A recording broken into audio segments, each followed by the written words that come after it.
الحمد لله الذي أنزل على عبده الكتاب ولم يجعل له عوجا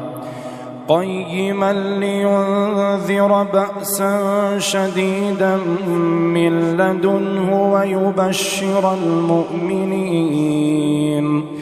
الذين يعملون الصالحات أن لهم أجرا حسنا ماكثين فيه أبدا وينذر الذين قالوا اتخذ الله ولدا ما لهم به من علم ولا لآبائهم كبرت كلمة تخرج من أفواههم إن يقولون إلا كذبا فلعلك باخع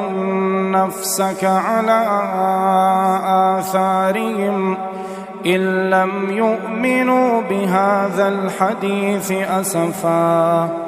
إنا جعلنا ما على الأرض زينة لها لنبلوهم أيهم أحسن عملا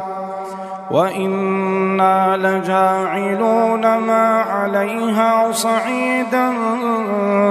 جرزا أم حسبت أن أصحاب الكهف والرقيم كانوا من آياتنا عجبا إذ أوى الفتية إلى الكهف فقالوا ربنا آتنا من لدنك رحمة وهيئ لنا من أمرنا رشدا فضربنا على آذانهم في الكهف سنين عددا ثم بعثناهم لنعلم أي الحزبين أحصى لما لبثوا أمدا نحن نقص عليك نبأهم بالحق إنهم فتية آمنوا بربهم وزدناهم هدى وربطنا على قلوبهم إذ قاموا فقالوا ربنا رب السماوات والأرض لن ندعو من دونه إلها لقد قلنا إذا شططا هؤلاء قومنا اتخذوا من دونه آلهة لولا يأتون عليهم بسلطان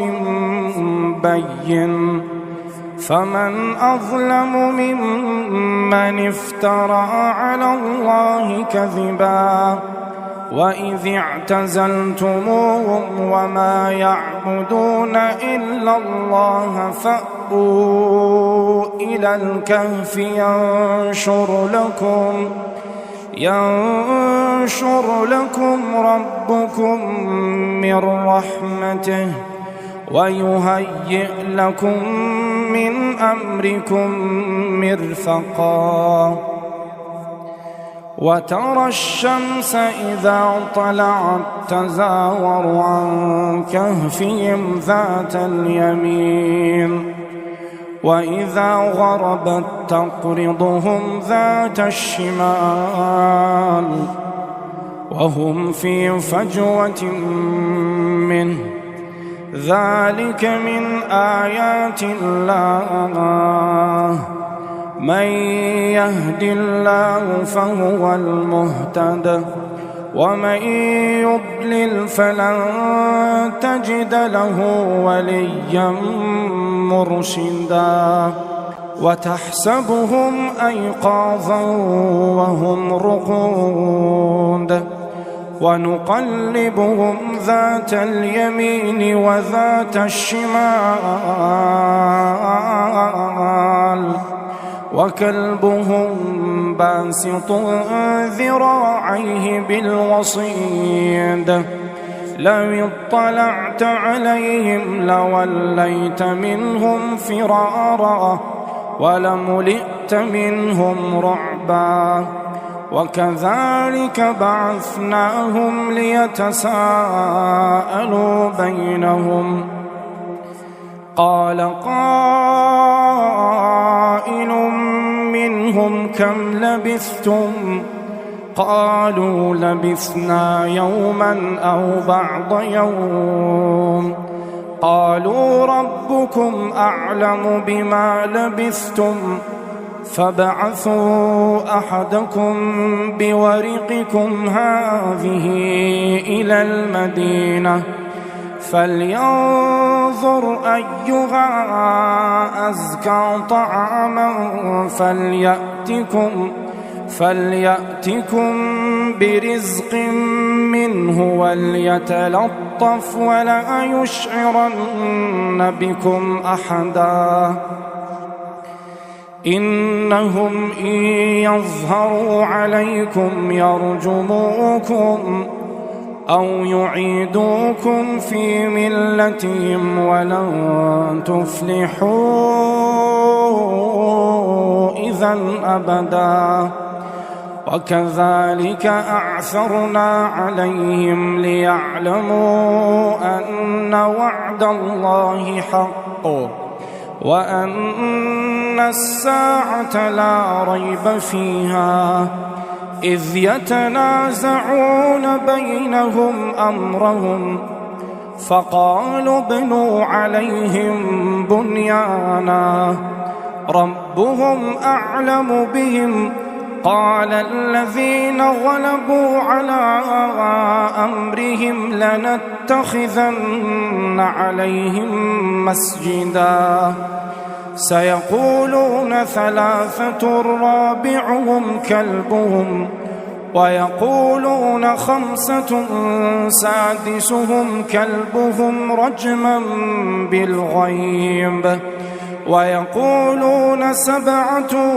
وثامنهم كلبهم قل ربي أعلم بعدتهم ما يعلمهم إلا قليل فلا تمار فيهم إلا مراء ظاهرا ولا تستفت فيهم منهم أحدا ولا تقولن لشيء إني فاعل ذلك غدا ولا تقولن لشيء إني فاعل ذلك غدا إلا أن يشاء الله واذكر ربك إذا نسيت وقل عسى أن يهديني ربي لأقرب من هذا رشدا ولبثوا في كهفهم 300 سنين وازدادوا 9 قل الله أعلم بما لبثوا له غيب السماوات والأرض أبصر به وأسمع ما لهم من دونه من ولي ولا يشرك في حكمه أحدا واتل ما أوحي إليك من كتاب ربك لا مبدل لكلماته ولن تجد من دونه ملتحدا واصبر نفسك مع الذين وتحسبهم أيقاظا وهم رقود ونقلبهم ذات اليمين وذات الشمال وكلبهم باسط ذراعيه بالوصيد لو اطلعت عليهم لوليت منهم فرارا ولملئت منهم رعبا وكذلك بعثناهم ليتساءلوا بينهم قال قائل منهم كم لبثتم قالوا لبثنا يوما أو بعض يوم قالوا ربكم أعلم بما لبثتم فابعثوا أحدكم بورقكم هذه إلى المدينة فلينظر أيها أزكى طعاما فليأتكم برزق منه وليتلطف ولا يشعرن بكم أحدا إنهم إن يظهروا عليكم يرجموكم أو يعيدوكم في ملتهم ولن تفلحوا إذا أبدا وكذلك أعثرنا عليهم ليعلموا أن وعد الله حق وأن الساعة لا ريب فيها إذ يتنازعون بينهم أمرهم فقالوا ابنوا عليهم بنيانا ربهم أعلم بهم قال الذين غلبوا على أمرهم لنتخذن عليهم مسجدا سيقولون ثلاثة رابعهم كلبهم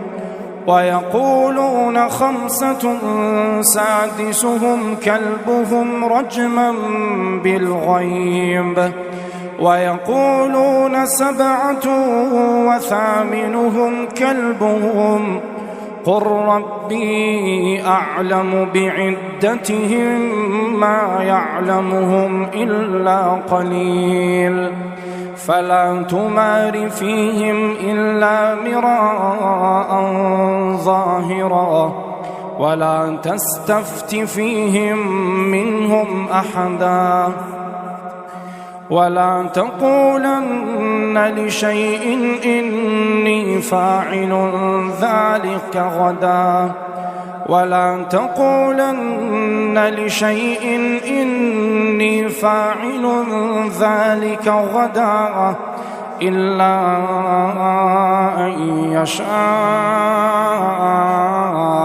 الله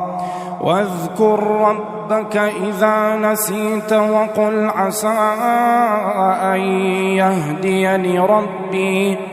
أن يهديني ربي لأقرب من هذا رشدا والقاه إن الذين آمنوا وعملوا الصالحات إنا لا نضيع أجر من أحسن عملا أولئك لهم جنات عدن تجري من تحتهم الأنهار يحلون فيها من أساور من ذهب ويلبسون ثيابا خضرا من سندس واستبرق متكئين فيها على الأرائك نعم الثواب وحسنت مرتفقا واضرب لهم مثل الرجلين جعلنا لأحدهما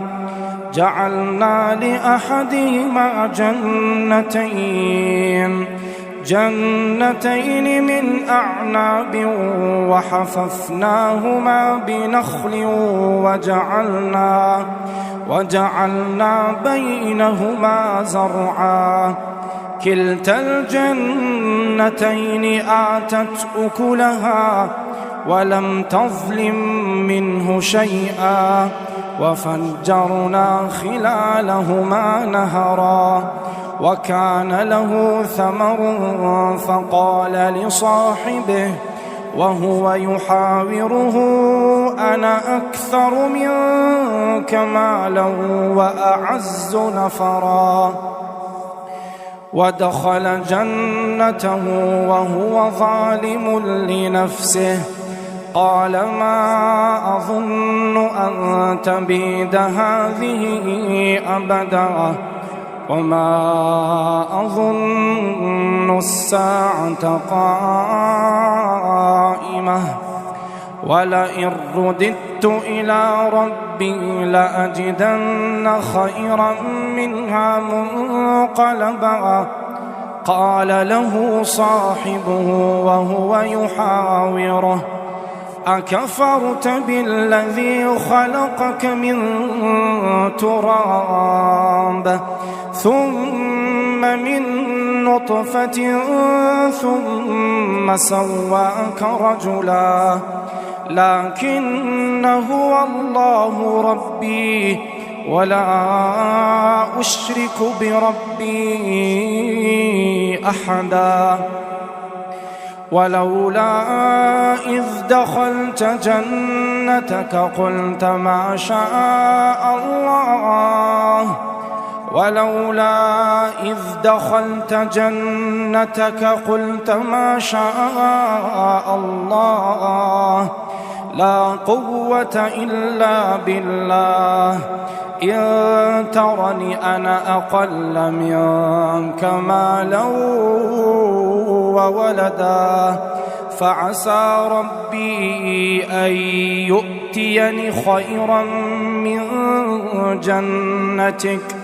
ويرسل عليها حسبانا من السماء فتصبح صعيدا زلقا أو يصبح ماؤها غورا فلن تستطيع له طلبا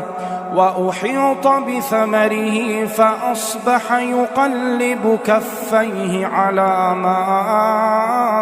أنفق فيها وهي خاوية على عروشها ويقول يا ليتني لم أشرك بربي أحدا ولم تكن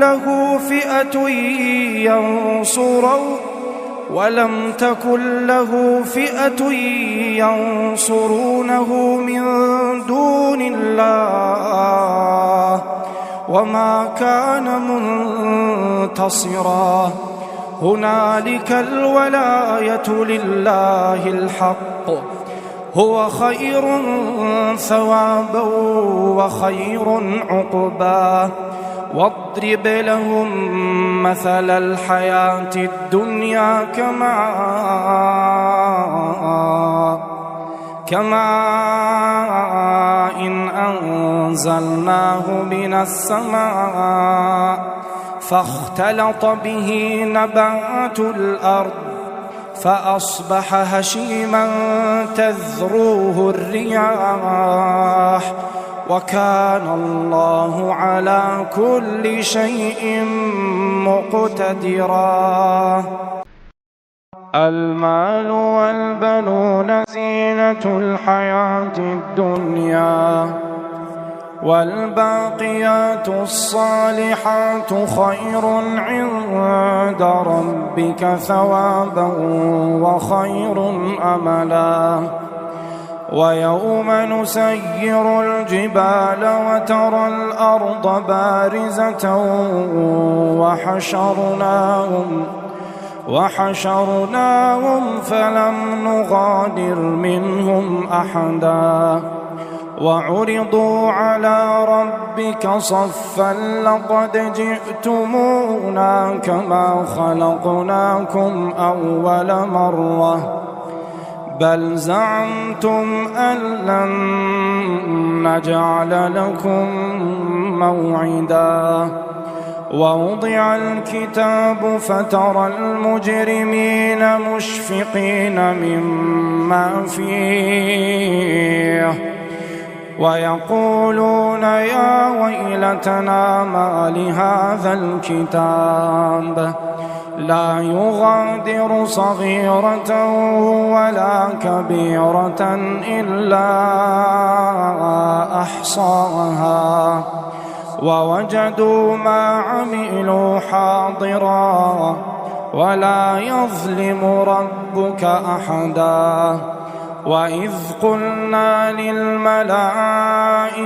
اسجدوا لآدم فسجدوا إلا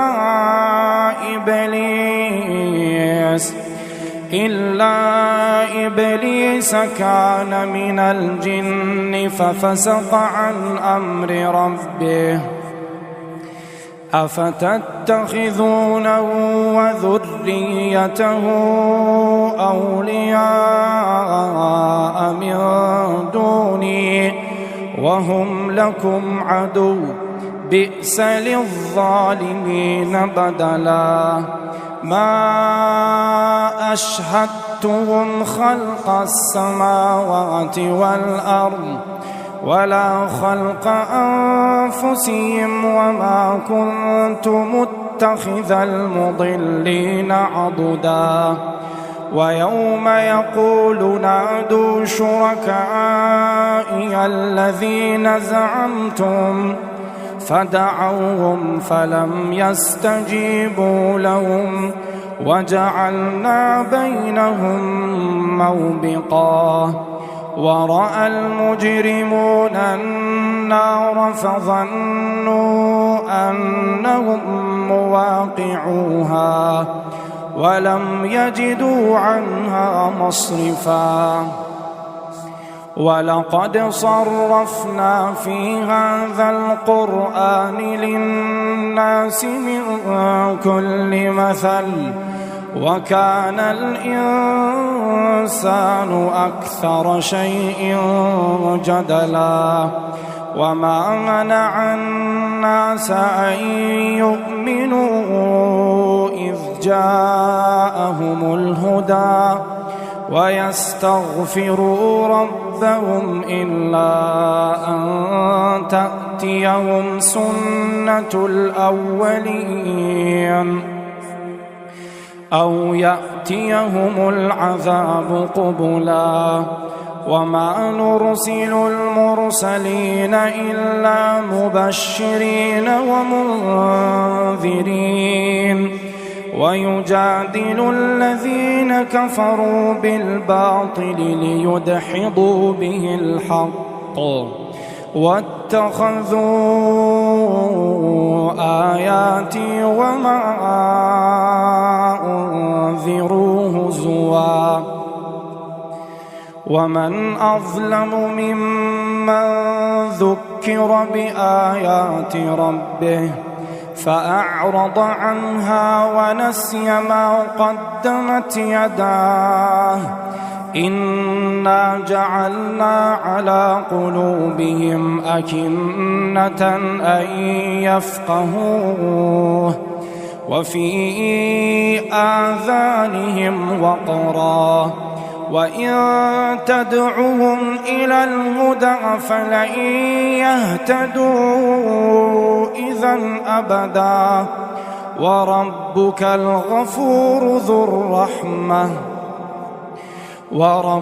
الغفور ذو الرحمة لو يؤاخذهم بما كسبوا وربك الغفور ذو الرحمة لو يؤاخذهم بما كسبوا لعجل لهم العذاب بل لهم موعد لن يجدوا من دونه موئلا وتلك القرى أهلكناهم لما ظلموا وجعلنا لمهلكهم موعدا وإذ قال موسى لفتاه لا أبرح حتى أبلغ مجمع البحرين أو أمضي حقبا فلما بلغا مجمع بينهما نسيا حوتهما فاتخذ سبيله في البحر سربا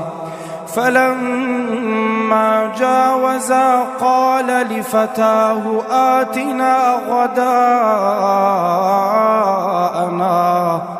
لقد لقينا من سفرنا هذا نصبا قال أرأيت إذ أوينا إلى الصخرة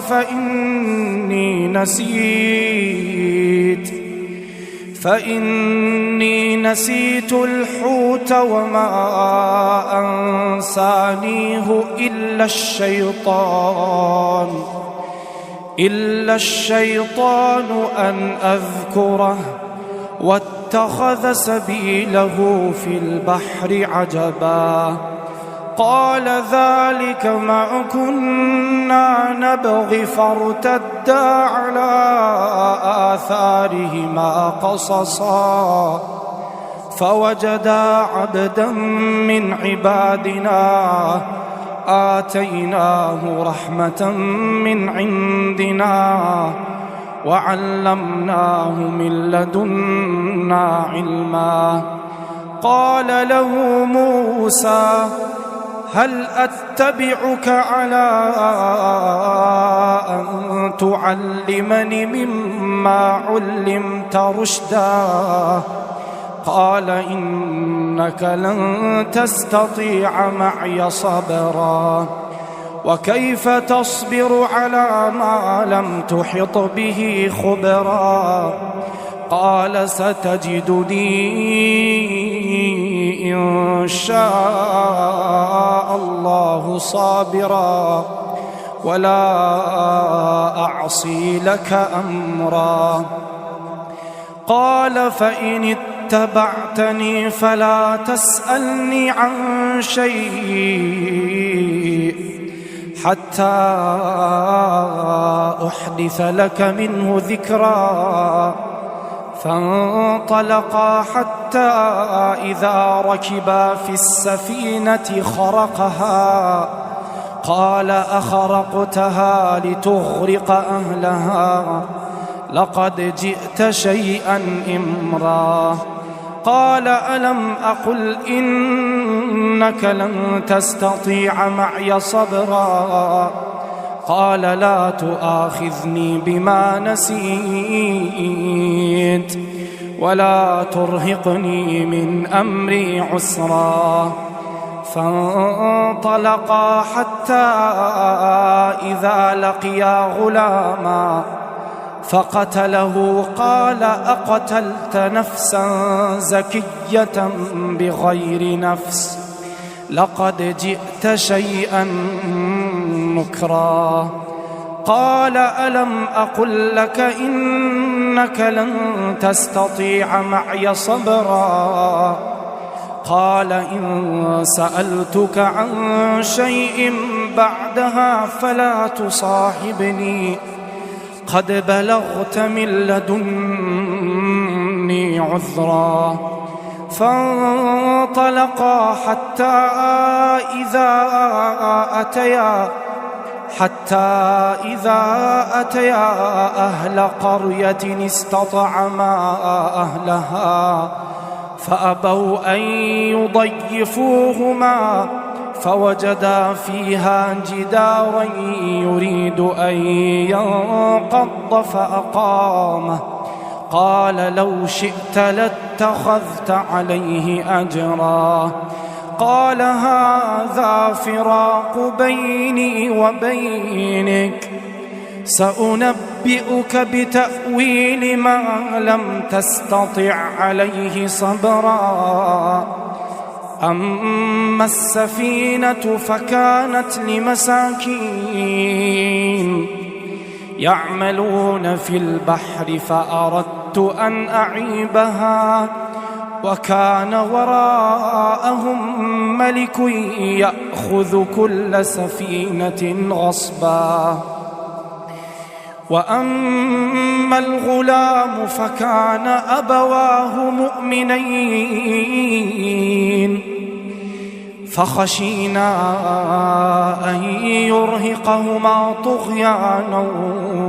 وكفرا فأردنا أن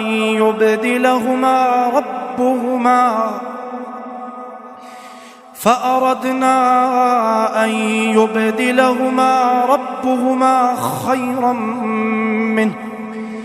خيرا منه زكاة وأقرب رحما. وأما الجدار فكان لغلامين يتيمين في المدينة وكان تحته كنز لهما وكان أبوهما صالحا فأراد ربك أن يبلغا أشدهما ويستخرجا كنزهما رحمة من ربك وما فعلته عن أمري ذلك تأويل ما لم تسطع عليه صبرا. ويسألونك عن ذي القرنين قل سأتلو عليكم منه ذكرا إنا مكنا له في الأرض وآتيناه من كل شيء سببا فأتبع سببا حتى إذا بلغ مغرب الشمس وجدها تغرب في عين حمئة ووجد عندها قوما قلنا يا ذا القرنين إما أن تعذب وإما أن تتخذ فيهم حسنا. قال أما من ظلم فسوف نعذبه ثم يرد إلى ربه فيعذبه عذابا نكرا. وأما من آمن وعمل صالحا فله جزاء الحسنى وسنقول له من أمرنا يسرا. ثم أتبع سببا حتى إذا بلغ مطلع الشمس وجدها تطلع على قوم لم نجعل لهم من دونها سترا. كذلك وقد أحطنا بما لديه خبرا. ثم أتبع سببا حتى إذا بلغ بين السدين وجد من دونهما قوما لا يكادون يفقهون قولا. قالوا يا ذا القرنين إن يأجوج ومأجوج مفسدون في الأرض فهل نجعل لك خرجا على أن تجعل بيننا وبينهم سدا. قال ما مكنني فيه ربي خير فأعينوني بقوة أجعل بينكم وبينهم ردما. آتوني زبر الحديد حتى إذا ساوى بين الصدفين قال انفخوا حتى إذا جعله نارا قال آتوني أفرغ عليه قطرا فما استطاعوا أن يظهروه وما استطاعوا له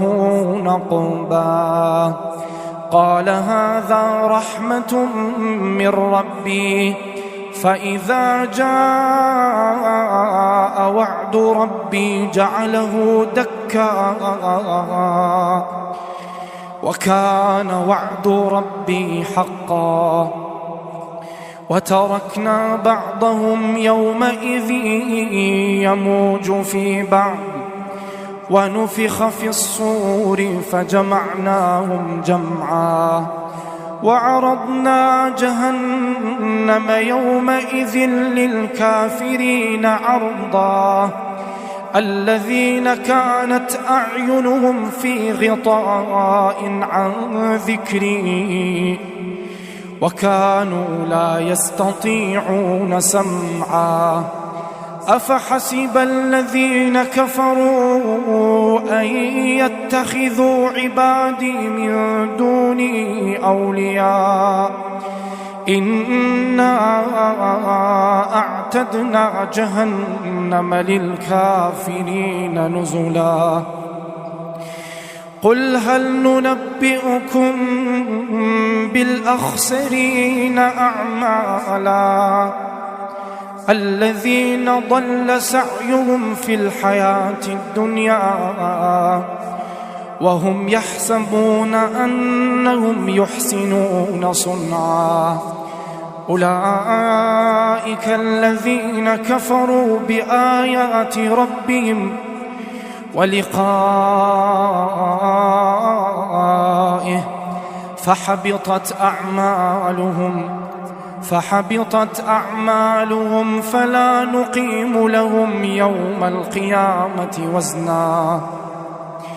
فلا نقيم لهم يوم القيامة وزنا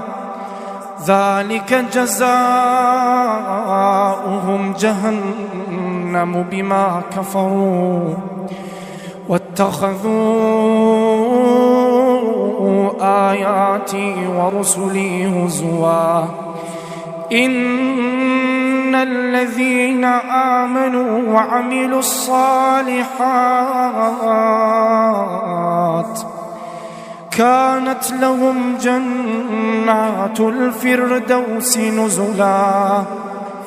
خالدين فيها لا يبغون عنها حولا قل لو كان البحر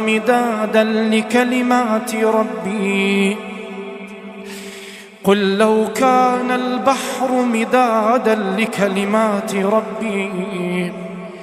لنفد البحر قبل أن تنفد كلمات ربي ولو جئنا بمثله مددا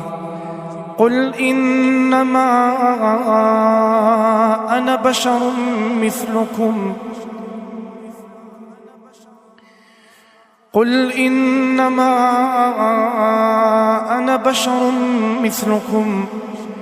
يوحى إلي أنما إلهكم إله واحد فمن